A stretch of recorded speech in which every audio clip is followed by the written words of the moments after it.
ಮೊದಲನೇ ದಿವಸ ಮೊದಲನೇ ಶೋ ಬೆಳ್ಳಿ ಪರದೆ ಮೇಲೆ ಹೇಗೆ ಅನ್ನಿಸ್ತು? ಫ್ಯಾನ್ಸ್ ರಿಯಾಕ್ಷನ್ ಹೇಗಿದೆ? ಎಲ್ಲರೂ ಇಷ್ಟಪಟ್ಟರು. ಆ್ಯಕ್ಚುಲಿ ನಾನು ನನ್ನ ಸಿನಿಮಾನ ಫಸ್ಟ್ ಟೈಮ್ ನೋಡಿದ್ದು, ಅದು ನನ್ನ ಫ್ಯಾಮಿಲಿ ಜೊತೆ ಕುತ್ಕೊಂಡು ನೋಡ್ತಾ ಇದ್ದೆ. ಪ್ರತಿಯೊಂದು ಸೀನ್ ಕೂಡ ಎಮೋಷ್ನಲ್ ಆಗಿತ್ತು, ಯಾಕಂದರೆ ನನಗೆ ಆಸೆ ಇತ್ತು ಅಫ್ಕೋರ್ಸ್ ದೊಡ್ಡ ಪರದೆಯಲ್ಲಿ ಕಾಣಿಸ್ಕೊಡ್ಬೇಕು ಅಂತ.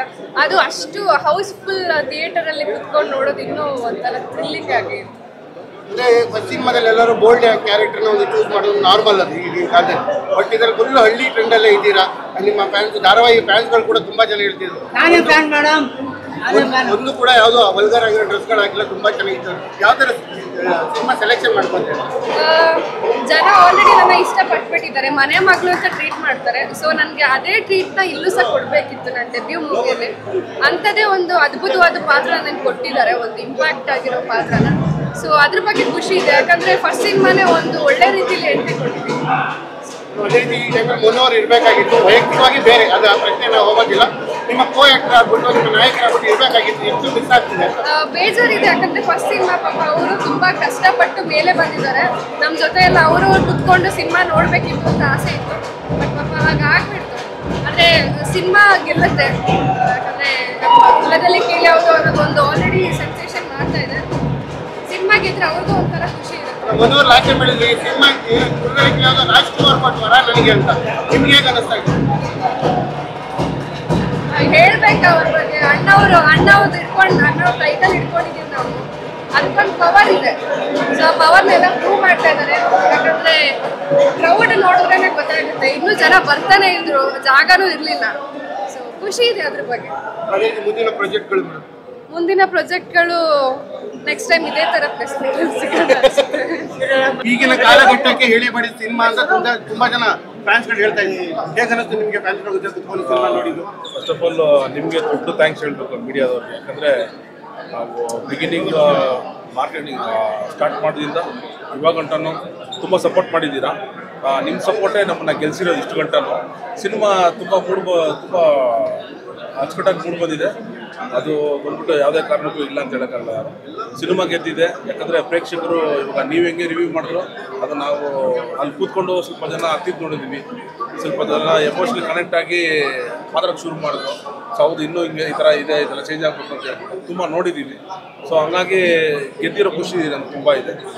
ಎಸ್ ಸರ್, ಅಂದರೆ ಈಗಿನ ಕಾಲಘಟ್ಟದಲ್ಲಿ ಒಂದು ಮಾಸ್ ಹೀರೋನು ಟಾಪ್ ಹೀರೋಗಳು ಇರಬೇಕು, ಮಾಸ್ ಸ್ಟೋರಿ ಇರಬೇಕು, ಒಂದಿಷ್ಟು ಬಾಂಬ್ಗಳು ಬ್ಲಾಸ್ಟ್ ಆಗಬೇಕಂತ ಟೈಮಲ್ಲಿ ಹಳ್ಳಿ ಸೊಗಡು ಹಿಡ್ಕೊಂಡು ಬಂದಿದ್ದು ಮಾಸ್ ಸಿನಿಮಾ. ಕತೆ ಯಾವಾಗಲೂ ಹೇಳೋದಂತೆ, ಕತೆ ತಾಯಿ ಗೆಲ್ತಾಳೆ, ಅದೊಂದು ಸತ್ಯ. ಅದು ಈ ಸಿನಿಮಾ ಬಂದ್ಬಿಟ್ಟು ಸಾಕ್ಷಿ ಅದಕ್ಕೆ. ಹಾಗಾಗಿ ಯಾವ ಹೀರೋನೋ, ಯಾವ ದೊಡ್ಡ ಹೀರೋ, ಯಾರು ಇಲ್ಲದೆ ಈ ಗೆದ್ದಿರೋದು ಕತೆ. ಸಿಂಪಲಾಗಿ ಹೇಳಬೇಕು ಅಂದರೆ ಕತೆ ಮತ್ತು ಒಂದು ನಿರ್ಮಾಪಕರ ಒಂದು ದೊಡ್ಡ ಶಕ್ತಿ, ಅವ್ರ ನಂಬಿಕೆ ಗೆದ್ದಿದ್ದು. ಕರ್ನಾಟಕ ಚಿತ್ರರಂಗದ ಒಂದು ಏನು ನಮ್ಮ ಅಣ್ಣವ್ರ ಹಾಡಿನ ಒಂದು ಟೈಟಲ್, ಹಾಡಲ್ಲೇ ಒಂದು ಟೈಟಲ್ ಮಾಡಿ ಇಟ್ಕೊಂಡಿದ್ದಾರೆ. ಇದು ಎಷ್ಟು ಪ್ಲಸ್ ಆಗುತ್ತೆ ಸಿನಿಮಾಗೆ? ಹೌದು ಸರ್, ಯಾಕಂದರೆ ಇವಾಗ ನಾವು ಮೊದಲನಾಗಿ ನಾವು ಆರ್ಟಿಸ್ಟ್ ಆಗಲಿ ಇಲ್ಲ ಬೇರೆಯವ್ರಾಗಲಿ ಈ ಟೈಟ್ಲಿಗೆ ಎಲ್ಲ ಬಂದ್ಬಿಟ್ಟು ಕಮಿಟ್ ಆಗ್ಬಿಟ್ಟು, ಏನು ಅದು ಬಿಟ್ಟು ಬೇರೆ ಎಲ್ಲಿದೆ ಅದು ಸೈಡಲ್ಲಿ ಈ ಟೈಟ್ಲಿಗೆ ಕಮಿಟ್ ಆಗಿಲ್ಲ. ಅನ್ನೋರು ಆಡಿದ ಒಂದು ವರ್ಡೇ ನಾವು ಗೆಲ್ಲಿದ್ದಕ್ಕೆ ದೊಡ್ಡ ಶಕ್ತಿ. ಪ್ರೊಡ್ಯೂಸರ್ ಹೊಟ್ಟೆ ಇವರೆಲ್ಲ ಯಾರು ಮನುಷ್ಯರೇ ಇಲ್ಲ. ಅವ್ರೊಬ್ಬರಿಗೋಸ್ಕರ ಸಿನಿಮಾ ನೋಡ್ಬಿಡಿ ಅಂತ ಏನೇನೋ ಮೀಡಿಯಾದಲ್ಲಿ ಏನೋ ಬರ್ತಾ ಇದೆ, ಎಲ್ಲೋ ಬರ್ತಾ ಇದೆ. ಒಂದು ಕಡೆ ಕೋಪ ಇದ್ರು ಕೂಡ ಒಂದು ಕಡೆ ಬೇಜಾರು ಇದೆ. ನಾವೆಲ್ಲ ಮಾತಾಡೋಕ್ಕೂ ಆಗಲ್ಲ, ನಾವು ಮಾತಾಡೋ ಹೊಸಬ್ರು ಇವನೇನು ಕಿತ್ತಾಕ್ಬಿಟ್ಟ ಅಂತ ಒಂದು ಕಡೆ ಹೌದು, ಅದು ಬೇರೆ. ಏನಕ್ಕೆ ಅವ್ರು ನಾಪಕ ಆಗ್ತಾರೆ. ಫೋನ್ ಅವ್ರು ಮೀಡಿಯಾದವ್ರು ರಿಟರ್ನ್ ಕಾಲ್ ಮಾಡೋದು, ಫೋನ್ ಎತ್ತಾ ಇಲ್ಲ ಅವರು. ಯಾಕಂದ್ರೆ ಅವರು ಒಂದು ಹೆಣ್ಮಗು ಅಲ್ವಾ, ಅವ್ರನ್ನೂ ತೋರಿಸ್ಬೋದ ಮೀಡಿಯಾದಲ್ಲಿ, ತೋರಿಸ್ಬಾರ್ದಾಗಿತ್ತು. ಎಲ್ಲಾರ್ಗೂ ಬಂದ್ಬಿಟ್ಟು ದುಡಿತಾ ಇದೀವಿ ಅಷ್ಟೇನೆ. ಯಾರು ಬಂದ್ಬಿಟ್ಟು ಯಾರನ್ನೂ ಮೋಸ ಮಾಡ್ತಾ ಇಲ್ಲ, ನಾವು ಲಾಟ್ರಿ ನಡೆಸ್ತಾ ಇದೆಯಲ್ಲ, ಇನ್ನೊಂದು ಏನೋ ಮಾಡ್ತಾ ಇಲ್ಲ. ನಾವು ಸಿನಿಮಾ ಹೊಟ್ಟೆ ಮಾಡೋದು ಮಾಡ್ತಾ ಇದ್ದೀವಿ. ಏನೋ ಇವಾಗ ನಮ್ಮನ್ನೆಲ್ಲ ನಂಬ್ಕೊಂಡು ದುಡ್ಡು ಹಾಕವ್ರೆ, ಅವ್ರನ್ನೆಲ್ಲ ಪ್ರೇಕ್ಷಕರಿಗೋಸ್ಕರ ಎಲ್ಲ ಬಂದು ಪ್ರೇಕ್ಷಕರಿಗೋಸ್ಕರ ಮಾಡಿರೋ ಸಿನಿಮಾ ಇದು. ಈ ಸಿನಿಮಾದಲ್ಲೂ ಬರೋ ಲಾಭದಲ್ಲಿ 30% ನಾವು ಬಂದ್ಬಿಟ್ಟು ಗಡಿಯಲ್ಲಿ ನಮ್ಮ ಕಾಯ ಯೋಧರಿಗೆ ಕೊಡ್ತೀವಿ ಅಂತ ಹೇಳಿದ್ದೀವಿ.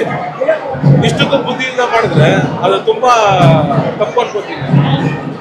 ಯಾಕಂದರೆ ಎರಡು ಕಡೆ ಕುಲಕುಶವಾಗಿ ವಿಚಾರಿಸಿ ಏನು ಬೇಕಾದ್ರೂ ಮಾಡಲಿ, ತೊಂದರೆನೇ ಇಲ್ಲ. ಇಲ್ಲಿ ತಪ್ಪು ರೈಟ್ ಹೇಳೋದಕ್ಕೆ ನಾನೇನು ಕೋರ್ಟ್ ಇಲ್ಲ, ಜಡ್ಜ್ ಇಲ್ಲ. ಅದಕ್ಕಿಂತ ಇದೆ, ಕಾನೂನಿದೆ, ಅದರ ಅಂದ್ರೆ ಏನು ಬೇಕಾದ್ರೂ ಆಗ್ಬೋದು.